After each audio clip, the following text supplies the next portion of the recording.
पूर्णात् पूर्णमुदच्यते पूर्णस्य पूर्णमादाय पूर्णमेवावशिष्यते। ओम शांति शांति शांति।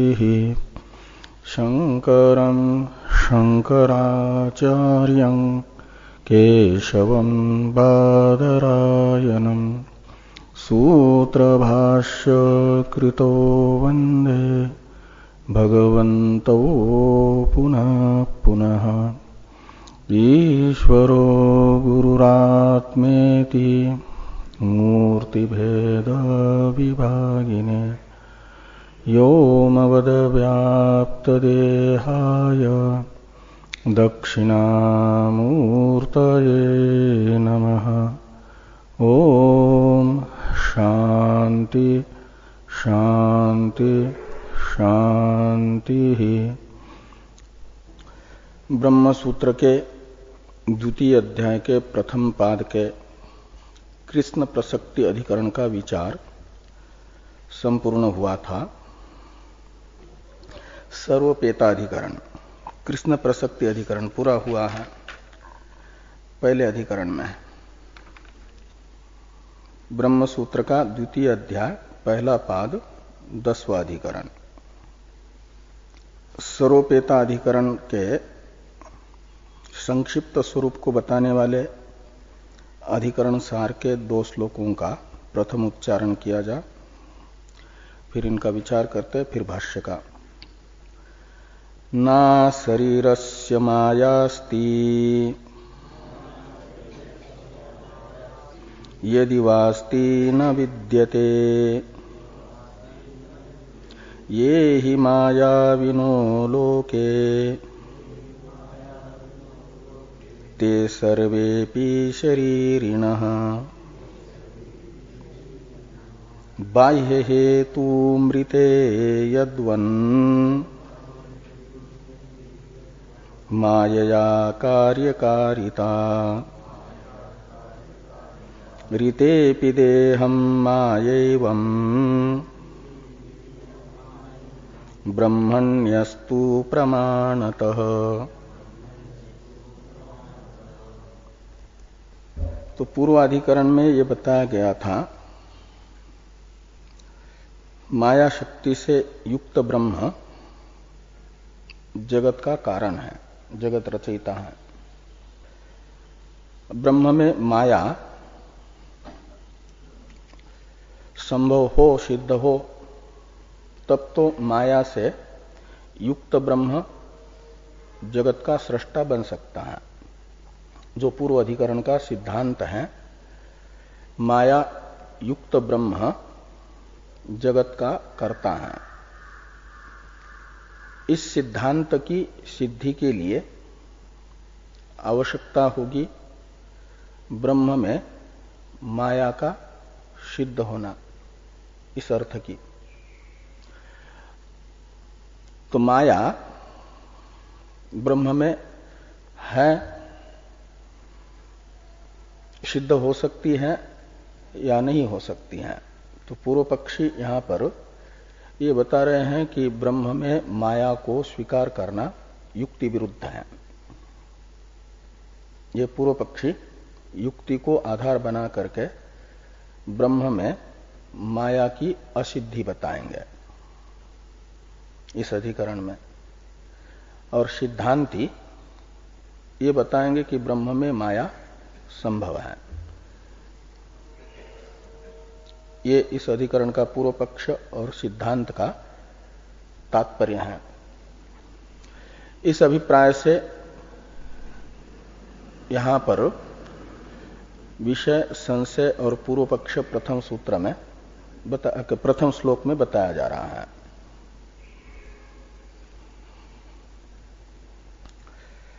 वेदांत समन्वय ही इस अधिकरण का, पूरे पाद के अधिकरणों का विषय है। जो प्रथम अध्याय के द्वारा वेदांत समन्वय बताया गया ब्रह्म में, वह है इस अधिकरण का विषय। इस पादस्थ समस्त अधिकरणों का विषय वही है। और संशय है कि माया से युक्त ब्रह्म को जगत का कारण बताने वाला वेदांत समन्वय अशरीरी जो होगा वह मायावी हो नहीं सकता इत्याकारक युक्ति के साथ विरुद्ध है अथवा नहीं, ये संशय है। उसी विषय और संशय को प्रथम श्लोक के पूर्वार्ध में बताया कि अशरीरस्य माया नास्ति, न को अस्ति के साथ जोड़ दीजिए। यदि वा अशरीरस्य माया अस्ति, ये संशय है। प्रथम अध्याय में वेदांत समन्वय ने जिस ब्रह्म को जगत का कारण बताया उस ब्रह्म को अशरीर भी बताया। अशरीर कहते हैं शरीर रहित। जगतकर्ता ब्रह्म का कार्यकरण संघात नहीं है। कार्यकरण संघात रहित ब्रह्म माया से युक्त होकर के जगत को बनाता है, ऐसा बताने वाला जो वेदांत समन्वय, उसका इस युक्ति के साथ विरोध हो रहा है। लोक में पूर्व पक्षी कह रहे हैं, ये देखा जा रहा है कि यत्र मायावित्वम तत्र सशरीरत्वम। जो लौकिक मायावी होता है वह शरीर से युक्त होता है। अशरीर व्यक्ति में लौकिक माया देखने को नहीं मिलती। सुषुप्त जो व्यक्ति है अशरीर है, उसमें कोई माया दिखती नहीं है, और जो माया दिखाता है शरीर से युक्त होता है। तो ब्रह्म तो अशरीर है, वेदांत का ब्रह्म, उसमें माया नहीं रहेगी अथवा रहेगी। पूर्व अधिकरण में पूर्व पक्षियों ने कहा कि माया रहेगी, सिद्धांतियों ने कहा पूर्व अधिकरण में। अब पूर्व पक्षी कहते हैं कि लौकिक न्याय तो युक्ति तो ये बता रही है कि अशरीर में माया नहीं रहती है, तो इसलिए दो पक्ष हुए। तो दो कोटिक ये संशय यहां पर बताया गया कि अशरीरस्य यानी अशरीरस्य ब्रह्मण, शरीर रहित जो ब्रह्म है उसमें माया नहीं रहेगी अथवा रहेगी, ये संशय हुआ। पूर्व पक्षी प्रतिज्ञा करते, प्रथम कोटि है पूर्व पक्ष की, न विद्यते, इसमें भी प्रथम पादस्थ अशरीरस्य इस षष्ठ्यंत पद को ले आइए। तो पूर्व पक्ष की प्रतिज्ञा होगी अशरीरस्य माया न विद्यते। जो शरीर रहित है उसमें माया नहीं हो सकती, वह माया भी नहीं हो सकता। तो ब्रह्म में माया नहीं रह सकती, नहीं रहेगी। तो पूर्व पक्ष के अनुसार फिर माया युक्त ब्रह्म जगत का सृष्टा है, ये जो सिद्धांत है इसकी असिद्धि, वेदांत समन्वय की असिद्धि, यही पूर्व पक्षी चाहते हैं। पूर्व पक्षी की जो अपनी ये प्रतिज्ञा है, इसकी सिद्धि के लिए पूर्व पक्षी हेतु बता रहे हैं कि ये ही मायाविनो लोके ते सर्वेपि शरीरिण। इससे एक व्याप्ति बताई पूर्व पक्षी ने, यत्र यत्र मायावित्वम तत्र तत्र शरीरित्वम कहो या शरीर सशरीरत्वम कहो। पूर्व पक्षी के दृष्टि में मायावित्व व्याप्य है, शरीरित्व व्यापक है। अग्नि व्यापक है, धुआं व्याप्य है। व्याप्य व्यापक भाव जिनमें होता है तो नियम होता है कि व्यापक के बिना व्याप्य नहीं रहता। तो मायावित्व यदि व्याप्य है सशरीरत्व का, तो जहां सशरीरत्व होगा, जो सशरीर होगा, उसी में मायावित्व रहना चाहिए। और जहां अशरीरत्व है वहां पर भी यदि मायावित्व रहेगा तो फिर मायावित्व को शरीरित्व का व्याप्य नहीं कहा जा सकता। यदि अग्नि के अभाव स्थल में भी धुआं रहेगा तो धुएं को अग्नि का व्याप्य नहीं कह सकते।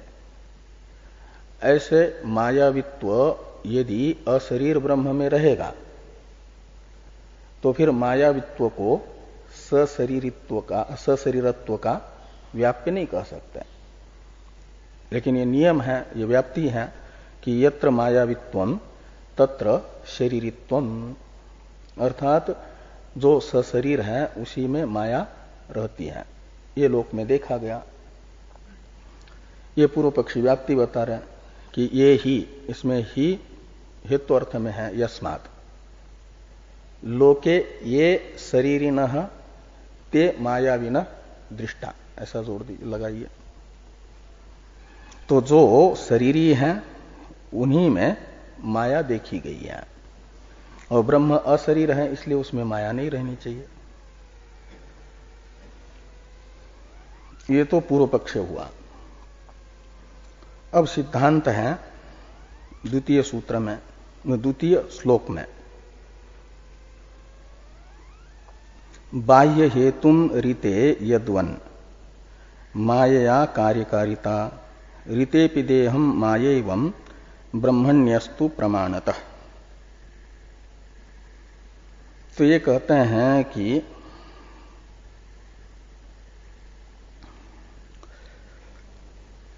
जैसे लोक में ये देखा गया, जो सामान्य व्यक्ति होते हैं लौकिक माया से युक्त नहीं है, उन व्यक्तियों को कोई कार्य करना हो तो केवल स्वयं का कार्यक्रम संघात होने मात्र से, कार्यक्रम संघात से युक्त होने मात्र से वे गृह निर्माण आदि लौकिक कार्य नहीं कर सकते। अपने कार्यक्रम संघात के साथ साथ उन्हें गृहादि कार्यों के निर्माण के लिए आवश्यकता होती है सामग्री की भी।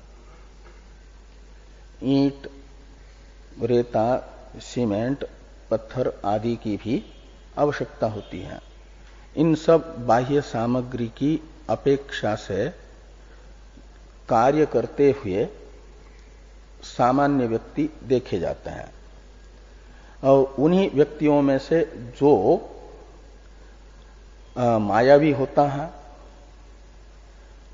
उसे अपने लोक में देखा जाता है कि अपने कार्यक्रम संघात के अतिरिक्त अन्य किसी बाह्य सामग्री की अपेक्षा किए बिना ही कार्य का सर्जन करता हुआ देखा जाता है, कार्य करते हुए देखे जा रहे हैं वे लोग। ये दोनों में अंतर है इतना, लौकिक कर्ताओं में भी। एक बाह्य सामग्री की अपेक्षा किए बिना ही कर्ता बन रहा है, ये माया की विशेषता है। और जिसके पास माया नहीं है उसे कार्यक्रम संघात से अतिरिक्त बाह्य सामग्री की भी अपेक्षा है।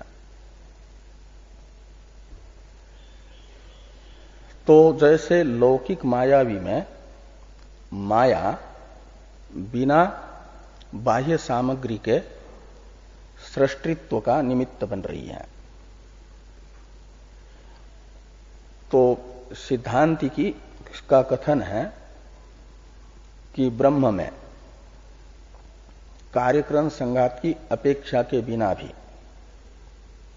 लौकिक मायावी तो जीव है, उस जीव को तो केवल माया मात्र से कार्य नहीं चलता, आध्यात्मिक कार्यक्रम संघात की भी अपेक्षा होती है। ब्रह्म तो जीव से विलक्षण है, उसमें केवल अशरीर यानी शरीर की भी अपेक्षा नहीं, माया मात्र से ही जगत रूपी कार्य का सृष्टा बन सकता है। और ये बता रहा है शास्त्र, श्रुति प्रमाण। इसलिए लौकिक न्याय के साथ वेदांत समन्वय का कोई विरोध नहीं है। लौकिक न्याय न्यायाभास है, ये यहां पर कह रहे हैं। इसलिए द्वितीय श्लोक में कहा गया कि बाह्य हेतुम रीते मायया कार्यकारिता यद्वत। तो यद्वत यानी यथा, जैसे लौकिक मायावी में बाह्य सामग्री की अपेक्षा के बिना ही केवल माया से कार्यकारिता है, वो कार्य बनाता है, कुछ भी बनाता है। ये तो दृष्टांत हुआ। ऐसे दार्ष्टान्त में कहते हैं एवं, उत्तरार्ध में दार्ष्टान्त है। देहम रीतेपि ब्रह्मणि माया अस्तु। तो ब्रह्म लौकिक मायावी से विशिष्ट होने से, अलग होने से, लौकिक माया तो जीव है और ब्रह्म उससे भी समर्थ होने के कारण बिना शरीर के भी माया उसमें रह सकती है। का मतलब ये हुआ कि जो पूर्व पक्षी ने व्याप्ति बताई मायावित्व में शरीरित्व की, वो व्याप्ति का व्यभिचार है। अशरीर ब्रह्म में भी माया रह सकती है। हाँ, और इसलिए कहते कि एवं ब्रह्मणि देहम रीतेपि माया अस्तु। तो क्या किससे? तो प्रमाणतः, प्रमाण है, शास्त्र प्रमाण। शास्त्र ब्रह्म को बता रहा है कि ब्रह्म सर्वशक्तिमान भी है, परास्य शक्तिर विविधैव श्रूयते, और अशरीर भी बता रहा है। तो अशरीर ब्रह्म में अस्य शब्द से अशरीर ब्रह्म को लेना है, परास्य शक्तिर विविधैव श्रूयते में। और अशरीर ब्रह्म में अनेक शक्ति हैं, और मायांतु प्रकृतिम विद्यान मायिनंतु महेश्वरम, ये श्रुति भी ब्रह्म को अशरीर होने पर भी माया से युक्त बता रही है। इसलिए श्रुति प्रमाण से विरोध होने के कारण जो पूर्व पक्षी आधार बनाया है वह न्याय ही न्यायाभास है, तर्काभास है। इस अभिप्राय से ये अधिकरण प्रारंभ हो रहा है। अब सर्वोपेताधिकरण की अवतरण टीका है। सर्वोपेता अधिकरण के भाष्य की अवतरण टीका है, इसको देखिए। माया शक्तिमतो ब्रह्मणो जगत सर्गम वदतः समन्वयस्य अशरीरस्य न माया इति न्यायेन विरोधो अस्ति न वा इति संदेहे। न्यायस्य अनाभासत्वात् अस्ति इति पूर्वपक्षे पूर्वोक्त शक्तिमत्व समर्थनात् एक विषयत्वं संगतिम वदन सिद्धांत सूत्रम व्याचष्टे एकस्य इत्यादिना। तो ये कह रहे हैं कि माया शक्ति से युक्त ब्रह्म जगत का सर्जक है, टीका में है। इस अर्थ का कथन करने वाला जो वेदांत समन्वय है उसका अशरीरस्य न माया इति न्यायेन विरोधो अस्ति न वा। अशरीर व्यक्ति मायावी हो नहीं सकता। इत्याकारक जो लौकिक न्याय है यानी तर्क है, इसके साथ वेदांत समन्वय का विरोध है अथवा नहीं है। इस प्रकार का संदेह होने पर पूर्व पक्षी तो ये कहेंगे कि न्यायस्य अनाभासत्वात् अस्ति इति पूर्व पक्षे, सती सप्तमी है, इति पूर्व पक्षे सती। जो मायावी है वह अशरीर है, इत्याकारक जो न्याय है वह प्रमाण है। अनाभास का मतलब आभास रूप नहीं है, प्रमाणाभास नहीं है, प्रमाण है। इति पूर्व पक्ष से, इस प्रकार का पूर्व पक्ष होने पर इसलिए क्या होगा कहते विरोध रहेगा। अस्ति यानी समन्वय का इस प्रमाणभूत तर्क के साथ विरोध रहेगा। इस प्रकार का पूर्व पक्ष प्राप्त होने पर सूत्र से सिद्धांत बताया जा रहा है। इस अभिप्राय से लिखते हैं सिद्धांति का अभिप्राय अब कि पूर्वोक्त शक्तिमत्व समर्थनात् एक विषयत्वं संगतिम वदन सिद्धांत सूत्रम व्याचष्टे एकस्येति इत्यादिना। पूर्वोक्त यानी पूर्वोक्त में पूर्व शब्द से लीजिए पूर्वाधिकरण को, तो पूर्वाधिकरण के द्वारा उक्त जो शक्तिमत्व है ब्रह्म में, उसी का सर्वपेता अधिकरण के द्वारा समर्थन किया जा रहा है। इसलिए इस अधिकरण का पूर्व अधिकरण के साथ एक विषयत्व संबंध बनेगा। इस अधिकरण का पूर्व अधिकरण के साथ एक विषयत्व रूप संबंध बताते हुए भाष्यकार भगवान सिद्धांत सूत्र की व्याख्या कर रहे हैं एकस्य इत्यादि से। ये भाष्य की अवतरण टीका हुई।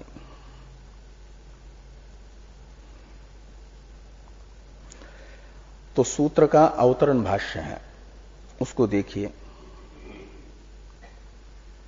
एकस्यापि ब्रह्मणो विचित्र शक्ति योगात् उपपद्यते विचित्रो विकार प्रपंच इति उक्तम तत्पुनः कथम अवगम्यते विचित्र शक्ति युक्तम परम ब्रह्म इति। तो ये कह रहे हैं कि एकस्यापि ब्रह्मणो विचित्र शक्ति योगात् उपपद्यते विचित्र विकार प्रपंच इति उक्तम, ये व्रत कथन है।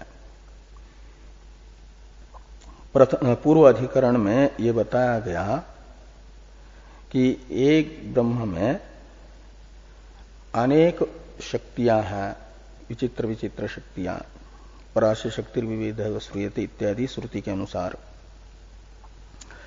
और उस विचित्र शक्ति को लेकर के चेतन एक रस ब्रह्म भी विलक्षण जगत का कारण बन सकता है, ऐसा पूर्व अधिकरण में कहा गया।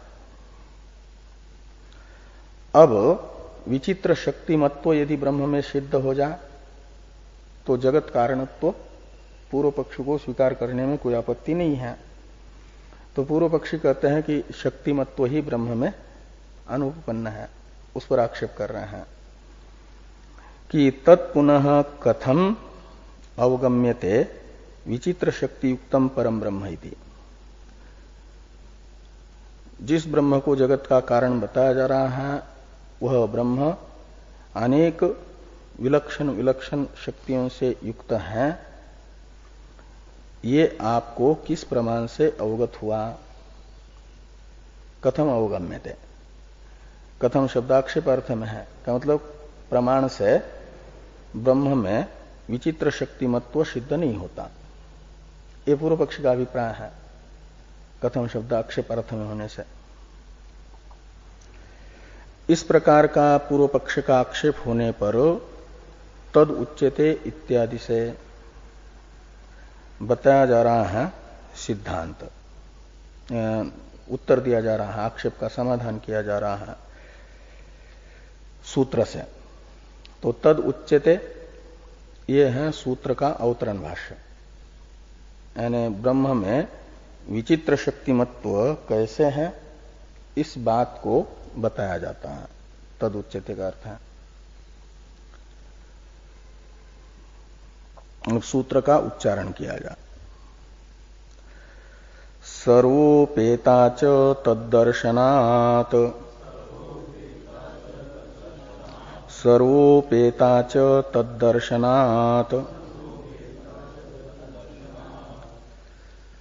सर्वोपेता च और तद्दर्शनात् ऐसे तीन पद हैं।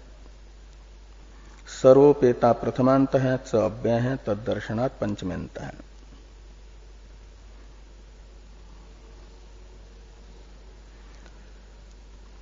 सर्वोपेता प्रथमा का एक वचन है स्त्रीलिंग में, अध्यार करना परादेवता शब्द का,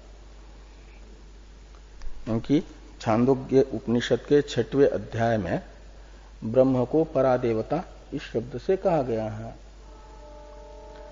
और प्राय वहां से तद अनन्यत्व आरम्भण शब्दादि से वही चल रहा है।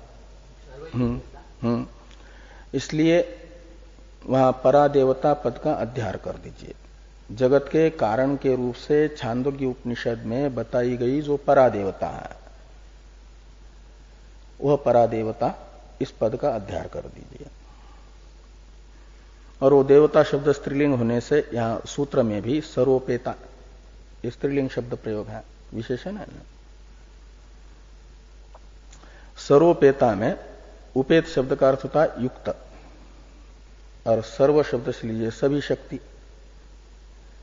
तो सर्वाभि ही उपेता, सर्वाभि शक्ति भी उपेता इति सर्वोपेता, ऐसा। सर्वा शब्द से लीजिए सर्वशक्ति, तो समस्त शक्तियों से युक्त, ये सर्वोपेता शब्द का अर्थ है। और अध्यारित परादेवता पद के साथ जोड़ दीजिए उसे, कि जगत कारणत्वेन रूपेण अभिप्रेत परादेवता सर्वोपेता है, यानी समस्त शक्तियों से युक्त है। ये सिद्धांति की प्रतिज्ञा हुई। पूर्व पक्षी ने विचित्र शक्तिमत्व का आक्षेप किया न कि ब्रह्म में विचित्र शक्तिमत्व नहीं रहेगा। परादेवता का अर्थ है ब्रह्म, और वह सर्वोपेता है का मतलब समस्त शक्तियों से युक्त है। पूर्व पक्षी पूछेंगे प्रमाण हेतु कस्मत उधर से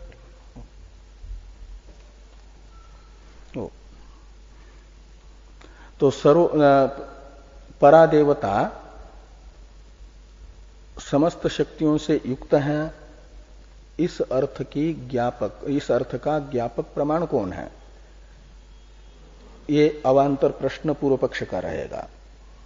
उसका उत्तर दे रहे हैं वेदव्यास जी की तद्दर्शनात्, यानी श्रुति ऐसा ही बता रही है। श्रुति में देखा जा रहा है, क्या मतलब श्रुति प्रमाण से सर्वोपेतत्व ब्रह्म में सिद्ध है। श्रुति है कहती है कि वह सर्वकर्मा है। शांडिल्य विद्या में जो ब्रह्म में वो कारण ब्रह्म की उपासना है, और उपासना के लिए अपेक्षित गुण बताते समय कहा कि सर्वकर्मा, सर्वगंध, सर्वरस इत्यादि से। सर्वकर्मा में कर्म शब्द का अर्थ है कार्य, क्रियते यत्तत्कर्म, इस व्युत्पत्ति के अनुसार कर्म शब्द का अर्थ हुआ कार्य, और सर्व कार्य है जिसका, उसे कहा जाता है सर्वकर्मा। यानी ये सारा जगत जिसका कार्य है उसे सर्वकर्मा कहा गया। और जो वहां पर उपास्य बताया गया है वह अशरीर है, कारण ब्रह्म है। और उस कारण ब्रह्म का ही श्रुति बता रही है कि ये सारा जगत कार्य है। उसमें आकाश को उत्पन्न करने की भी शक्ति है, तो अग्नि को उत्पन्न करने की भी, पंचभूत तथा भौतिक समस्त जगत को उत्पन्न करने की शक्ति होगी तब न सर्वकर्मा होगा। घटकर्ता, घट रूपी कार्य कुलाल का तब होता है जब कुलाल में घट रूपी कार्य को करने की शक्ति है। ऐसे सारे विचित्र जगत को श्रुति उसका कर्म बता रही है सर्वकर्मा इस विशेषण से। का मतलब यह है कि सारे जगत को, विचित्र जगत को उत्पन्न करने की शक्ति से युक्त वो है।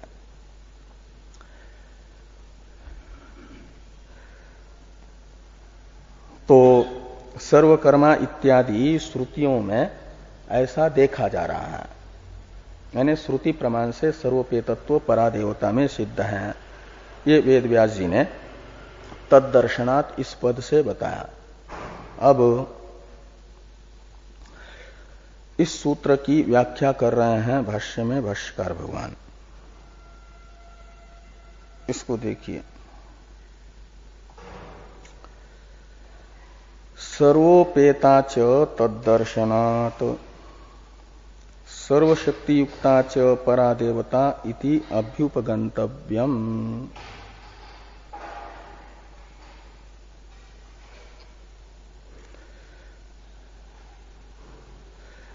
ये सर्वोपेता पद की व्याख्या है। सर्वशक्ति युक्ता च परादेवता इति अभ्युपगंतव्यम, यानी स्वीकर्तव्यम। परादेवता पद का अध्यार कर दिया और सर्वोपेता पद का अर्थ कर दिया सर्वशक्ति युक्ता। च को जैसे कि तैसे रखा कि परादेवता यानी ब्रह्म समस्त शक्तियों से युक्त है। ये सर्वोपेता का अर्थ हुआ, सर्वोपेता चला।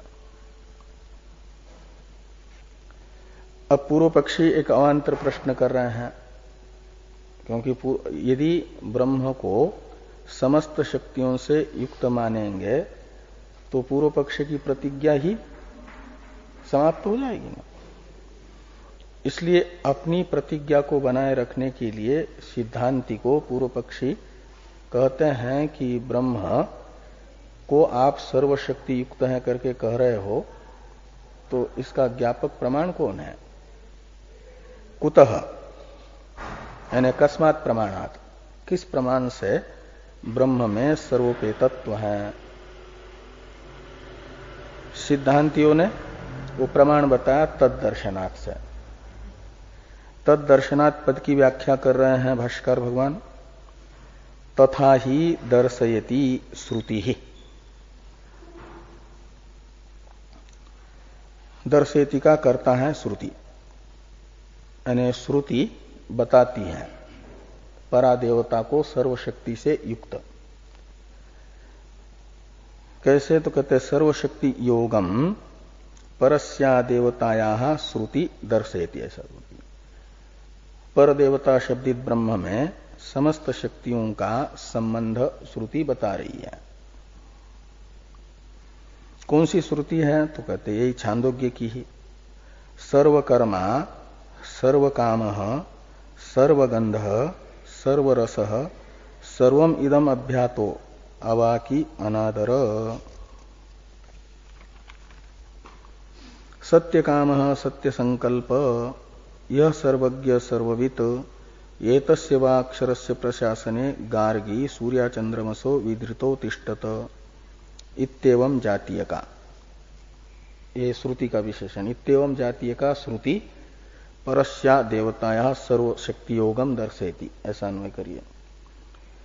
ये सर्वकर्मा से लेकर के एतस्य वा अक्षरस्य प्रशासने गार्गी सूर्याचंद्रमसो विधृतो तिष्ठतः इत्यादि श्रुतियां ब्रह्म में सर्वशक्ति योग बता रही हैं।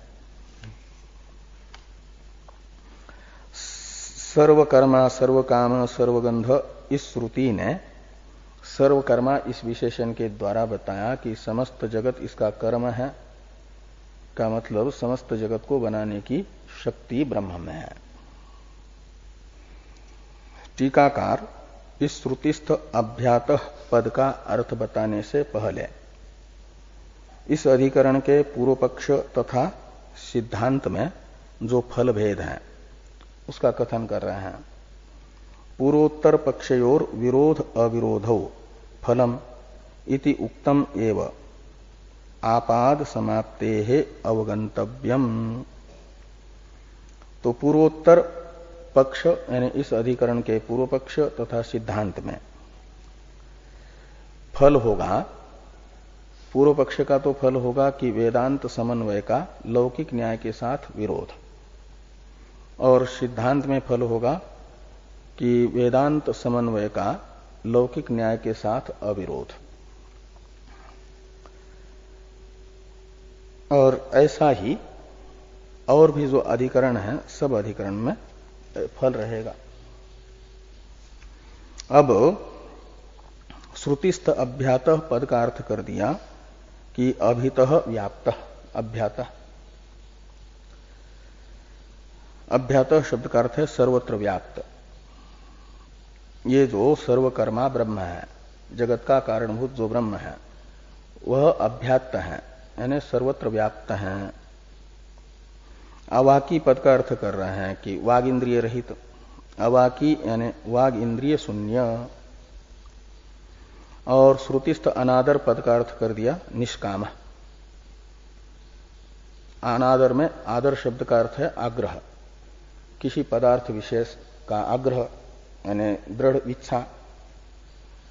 और अनादर शब्द का अर्थ निकलेगा उससे रहित यानी निष्काम। तात्पर्य अर्थ निकला निष्काम। और यह सर्वज्ञ सर्ववित ये मुंडक श्रुति भी ब्रह्म में सर्वशक्तिमत्व बता रही है। ये तस्य वा अक्षरस्य प्रशासने गार्गी सूर्याचंद्रमसो विधृतो तिष्ठतः। यह बृहदारण्यक श्रुति भी ब्रह्म में अनेक शक्तिमत्ता में प्रमाण है। अब इस अधिकरण का द्वितीय सूत्र है पूर्व पक्षी का एक अवांतर आक्षेप तथा उसका समाधान द्वितीय सूत्र में है। द्वितीय सूत्र की अवतरण टीका है। पूर्व पक्ष न्यायम अनुद्य दूसरेति विकरणत्वात् इति। पूर्व पक्ष की जो युक्ति है उसका अनुवाद करके वेद व्यास जी द्वितीय सूत्र से उसमें दोष दिखा रहे हैं अनुवाद करके विकरणत्वात् इत्यादि से। द्वितीय सूत्र का उच्चारण किया जाए। विकरणत्वात् नेति चेत् तदुक्तम्। विकरणत्वात् नेति चेत् तदुक्तम्।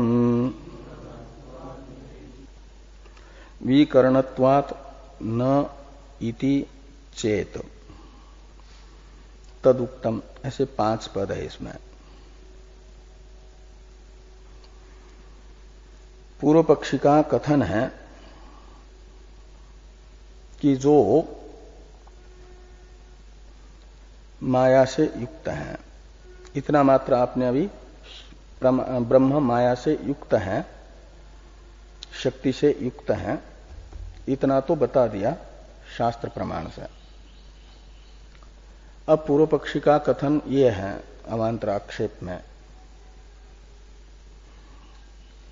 कि ये देखा जाता है कि जो शक्ति युक्त है उसे भी जिस कार्य विषयक उसमें शक्ति है उस कार्य के संपादन के लिए आध्यात्मिक कार्यकरण संघात की अपेक्षा होती है।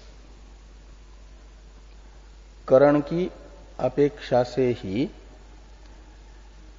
समझ लो कि कुलाल में घड़ा बनाने की शक्ति है, लेकिन उसके दोनों हाथ कट गए हो, बढ़िया घड़ा बना सकता है, शक्ति है उसमें, लेकिन हस्त इंद्रिय न हो तो बिना इंद्रिय के वह घड़ा नहीं बना सकता। अच्छी तरह से बोलने की शक्ति किसी में हो, लेकिन वाग इंद्रिय विकल हो गई हो, हाँ, तो वो बिना करण के बोल नहीं सकता, हस्त इंद्रिय के बिना कुछ कर नहीं सकता। और इन श्रुतियों से सर्वकर्मा इत्यादि से इतना मात्र ये हुआ कि हाँ ब्रह्म शक्तिमान है, लेकिन लौकिक शक्तिमान को भी ये देखा जा रहा है कि जो कार्यक्रम संघात से युक्त है लौकिक शक्तिमान, वही कार्य कर होता है, कार्य करने में समर्थ बन जाता है। और ब्रह्म में तो श्रुति बता रही है कोई करण नहीं है, कार्यक्रम संघात से रहित है, उसे अशरीर और अकरण बता रही है श्रुति। इसलिए शक्तिमान होने पर भी करणादि के अभाव में जगत का कर्ता ब्रह्म हो नहीं सकता। नहीं तो ऐसा कोई उदाहरण होना चाहिए कि बिना करण के भी कर्ता बना हो। इसलिए ये विकरणत्वात् यानी परस्या देवताया विकरणत्वात् न जगत सृष्टित्व, ये पूर्व पक्षी का कथन है। शक्तिमत्व परादेवता में सिद्ध होने पर भी जगत सृष्टित्व सिद्ध नहीं हो पाएगा, क्योंकि किसी भी शक्तिमान को बिना कार्यकरण के किसी कार्य का कर्ता देखा नहीं गया। इस न्याय के साथ शक्तिमान ब्रह्म का भी जगत सृष्टित्व विरुद्ध है। ये पूर्व पक्षी ने शंका की। इति चेत, ब्रह्म विकरण होने से, करण रहित होने से जगत का सृष्टा नहीं बन पाएगा, ऐसा यदि पूर्व पक्षी कहते हैं, ये विकरणत्वात् न इति चेत, इतने का अर्थ है। न का अर्थ है ब्रह्म न जगत कर्ता, ब्रह्म जगत का कर्ता नहीं होगा। क्यों? विकरणत्वात्, शक्तिमान होने पर भी। ऐसा यदि पूर्व पक्षी कहते हैं तो वेद व्यास जी कहते हैं कि पूर्व पक्षी की शंका का उत्तर हम पहले दे चुके हैं, भूल गया है, उसका स्मरण मात्र करा रहे हैं। तद उक्तम, इससे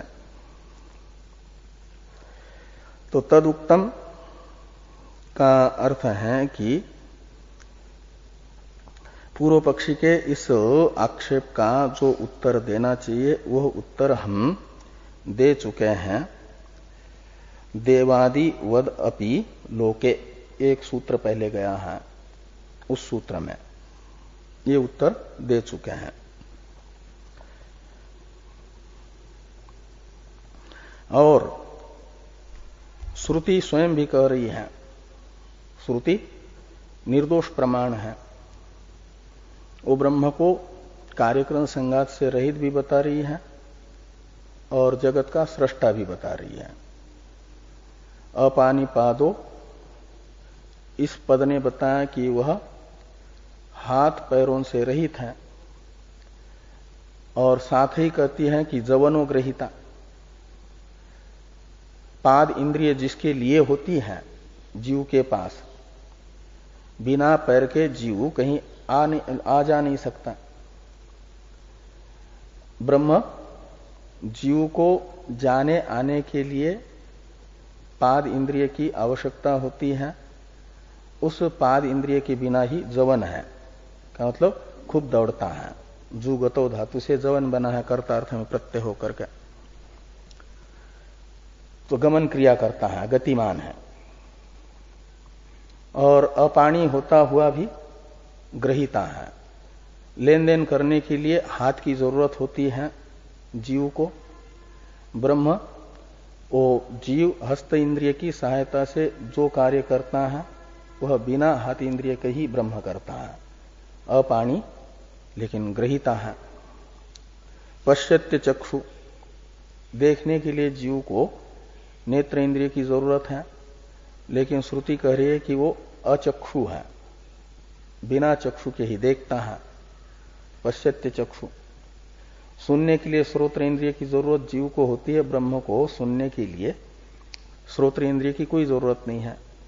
श्रृणोत्य कर्ण, ये सब श्रुति कार्यकरण संघात रहित ब्रह्म को भी जीव कार्यकरण संघात की सहायता से जो कार्य करता है वो सारे कार्य कर रहा है ब्रह्म बिना कार्यकरण संघात के ही, ये बता रही है।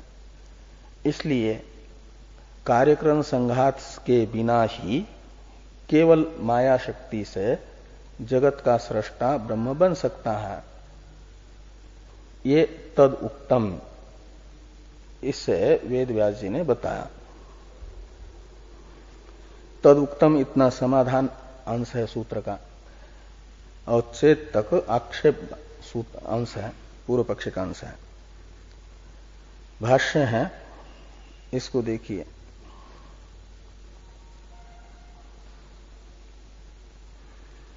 विकरणाम पराम देवताम शास्ति शास्त्रम अचक्षुष्कम अश्रोत्रम अवाक अमनः इत्येवं जातीयकम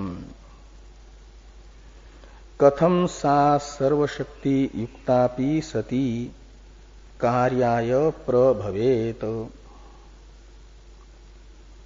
अचक्षुष्कम अश्रोत्रम अवाक अमनः इत्यादि श्रुतियां परादेवता शब्दित ब्रह्म को करण रहित बता रही है। शास्त्रिका करता है शास्त्र, अचक्षुष्कम इत्यादि शास्त्र परादेवता शब्दित ब्रह्म को विकरण यानी करण रहित इंद्रिय रहित बता रहा है। अब पूर्व पक्षी का आक्षेप है, यानी विकरणत्वात् का अर्थ कर दिया कि शास्त्र के आधार पर ब्रह्म विकरण है। तो कथम सा सर्वशक्ति युक्तापि सती कार्याय प्रभवेत। तो सा परादेवता, वह परादेवता समस्त शक्तियों से युक्त होने पर भी कार्याय कथम प्रभवेत, कैसे जगत रूपी कार्य का संपादन कर पाएगी। जगत की उत्पत्ति नहीं कर पाएगी, कर्ता नहीं बन पाएगी परादेवता। अपने इस आक्षेप की पुष्टि में पूर्व पक्षी ये बता रहे हैं कि लोक में शक्ति संपन्न होने पर भी देवादि को देखा जा रहा है कार्य संपादन के लिए कार्यक्रम सापेक्ष। ये पूर्व पक्षी कह रहा है। देवादयो ही चेतनाः सर्वशक्ति युक्ता अपि संत आध्यात्मिक कार्यकरण संपन्ना एव तस्मै तस्मै कार्याय प्रभवन्तो विज्ञायन्ते।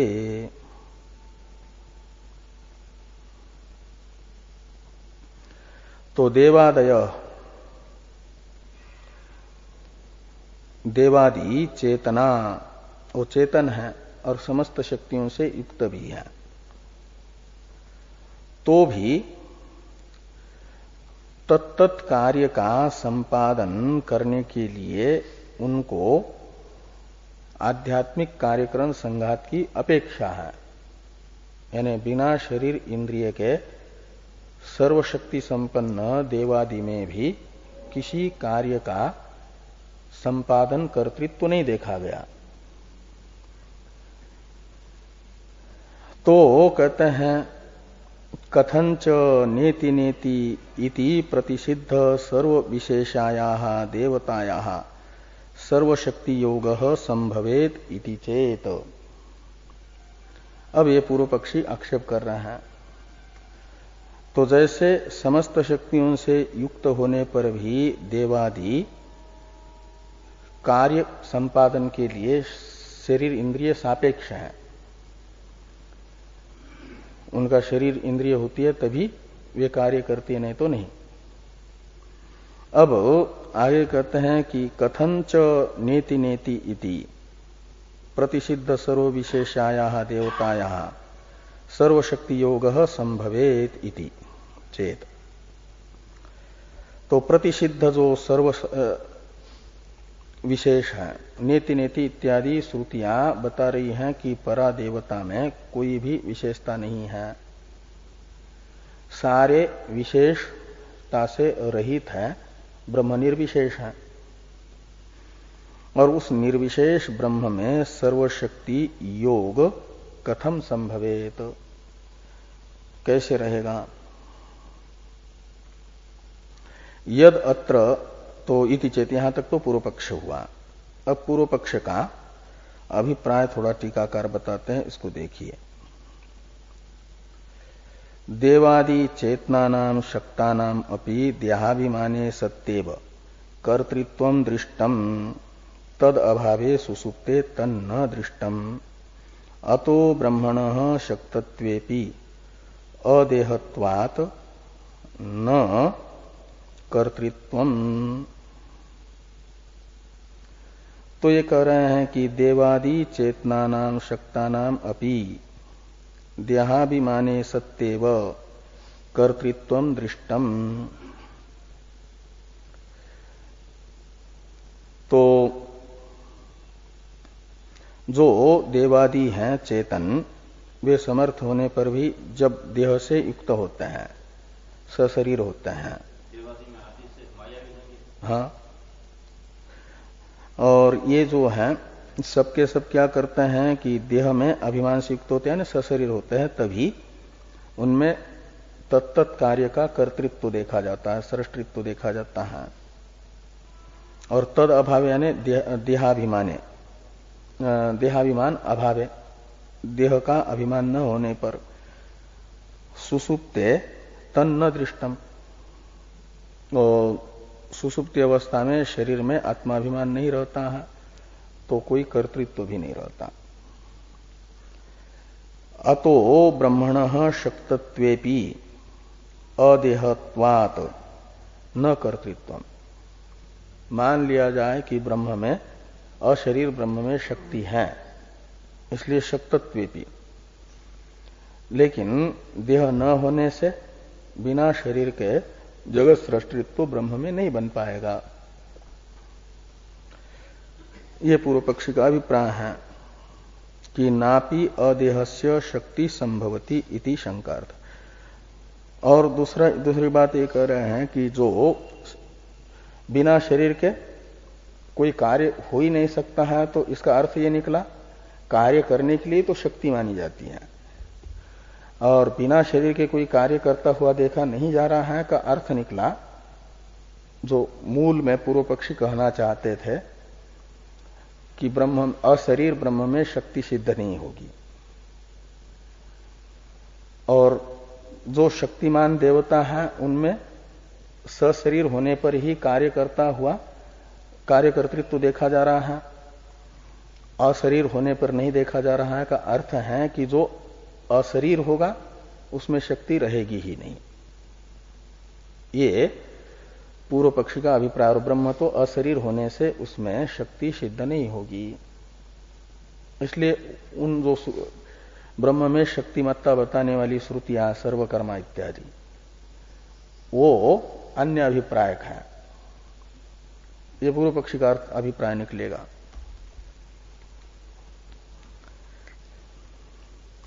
आगे हैं सिद्धांत सूत्र का जो अंश है, तदुक्तम इत्यादि, इसकी व्याख्या भाष्य में है कि यद अत्र वक्तव्यम तत्पुरस्ताद एव उक्तम। पूर्व पक्षी के इस आक्षेप का समाधान जो बताना चाहिए वह हम पहले बता चुके हैं।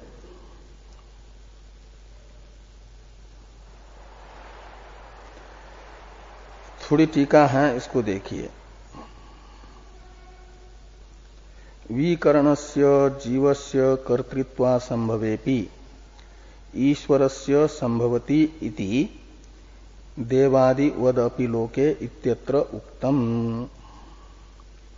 कहते हैं कार्यकरण रहित जीव में कर्तृत्व संभव न होने पर भी, देवता भी तो जीव ही है, किंतु ईश्वर में जीव से तो ईश्वर विशिष्ट होता है, विलक्षण है। इसलिए जीव ईश्वर में तो बिना कार्यकरण के भी कर्तृत्व संभव है। इस बात को हमने देवादिवद अपि लोके इस सूत्र में बता दिया है। ये यद अत्र वक्तव्यम तत्पुरस्ताद एव उक्तम, इससे वेद भाष्कर भगवान ने बताया। आगे हैं कि तत्र शरीरस्य कल्पितस्य मायाश्रयत्व अयोगात निर्विशेष चिन्ह मात्रस्यैव मायाधिष्ठानत्वं युक्तम इति समाधानार्थ।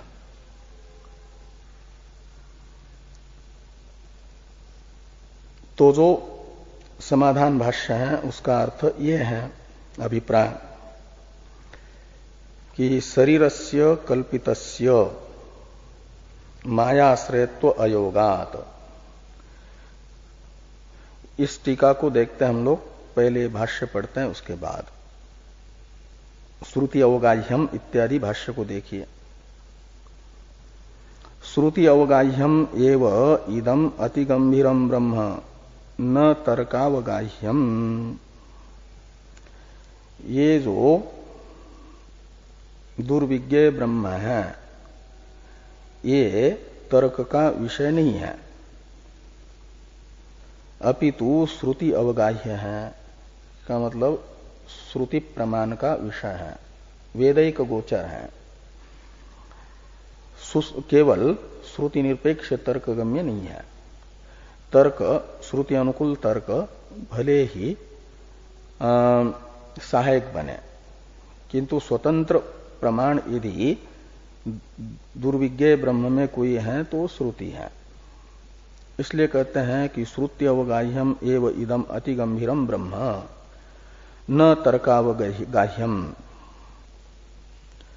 और कहते हैं न च यथा एकस्य सामर्थ्यम दृष्टम तथा अन्यस्यापि सामर्थ्येन भवितव्यम इति नियमो अस्ति इति। तो एकस्य सामर्थ्यम यथा दृष्टम तथा अन्यस्यापि सामर्थ्येन भवितव्यम इति नियमो नास्ति। तो एक का जैसा कार्यकरत्व देखा गया, एक में जैसा सामर्थ्य देखा गया वैसा ही सब में होना चाहिए, ऐसा कोई नियम नहीं हो सकता। जीव में सशरीर जीव में कार्यकरत्व देखा गया, सामर्थ्य देखा गया, इसलिए ईश्वर में भी सशरीर ईश्वर में ही सामर्थ्य रहेगा, शक्ति रहेगी, ऐसा नहीं, ये नियम नहीं बन सकता। तो ये कह रहे हैं कि एकस्य यथा सामर्थ्यम दृष्टम तथा अन्यस्यापि सामर्थ्येन भवितव्यम इति नियमो नास्ति, न चास्ति। ऐसा जीव को, सशरीर जीव को शक्तिशाली देखा गया, इसलिए परमेश्वर भी सशरीर होगा तभी उसमें शक्ति रहेगी, ये नियम नहीं बनाया जा सकता। प्रतिसिद्ध सर्व विशेषस्यापि ब्रह्मण सर्वशक्ति योग संभवति इति एतदपि अविद्या कल्पित रूप भेद उपन्यासेन उक्तम एव। समस्त विशेषताओं से रहित ब्रह्म में समस्त शक्ति संभव है, ये पूर्व पक्षी ने आक्षेप किया था ना। प्रतिषिद्ध सर्व विशेषाया देवताया सर्वशक्ति योग कथम संभवेत, इसका उत्तर दे रहे हैं कि प्रतिषिद्ध सर्व विशेषस्यापि ब्रह्मण नेति नेति इत्यादि से जिसमें समस्त विशेष का निराकरण हुआ, उस ब्रह्म में भी समस्त शक्ति संभव है।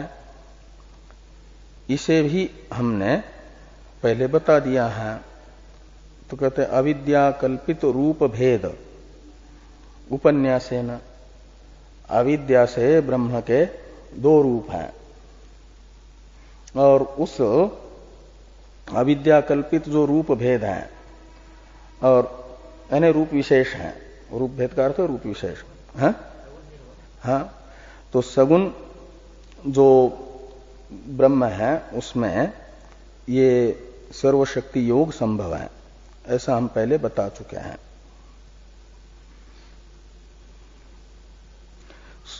और तथा च शास्त्रम, शास्त्र यही बता रहा है, अपाणिपादो जवनो गृहीता पश्यत्य चक्षुष श्रृणोत्य कर्ण, यानी कार्यकरण रहित तो ब्रह्म में भी शक्ति बता रहा है, सामर्थ्य बता रहा है।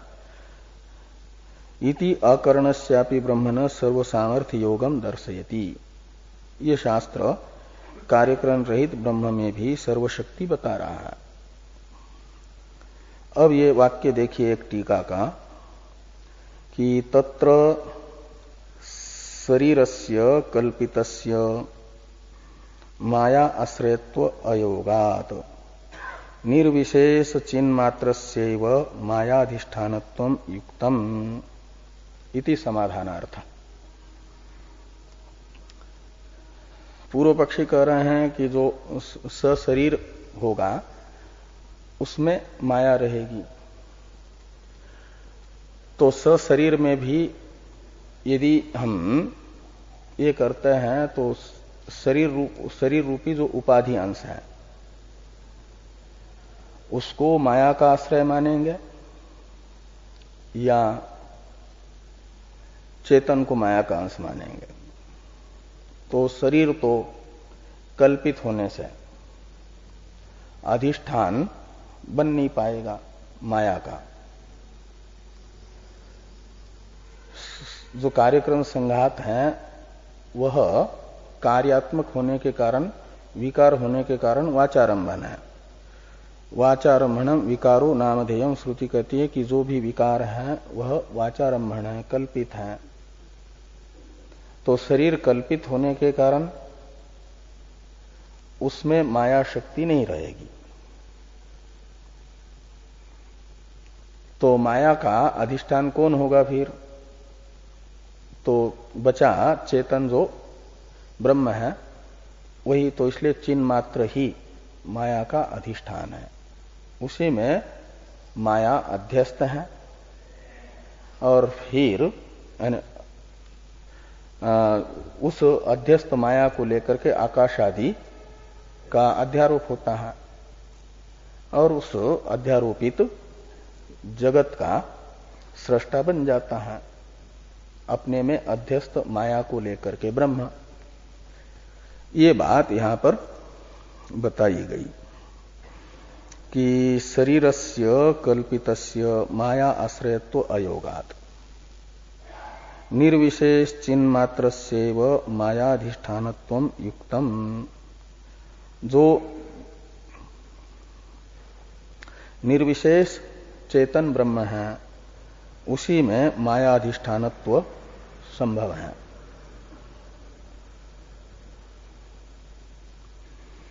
इति समाधानार्थ,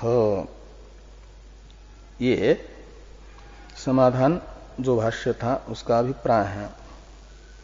इस प्रकार ये निश्चित हुआ कि अशरीर ब्रह्म में भी माया रूपी शक्ति रहती है, उसी में संभव है, शरीर में संभव नहीं है।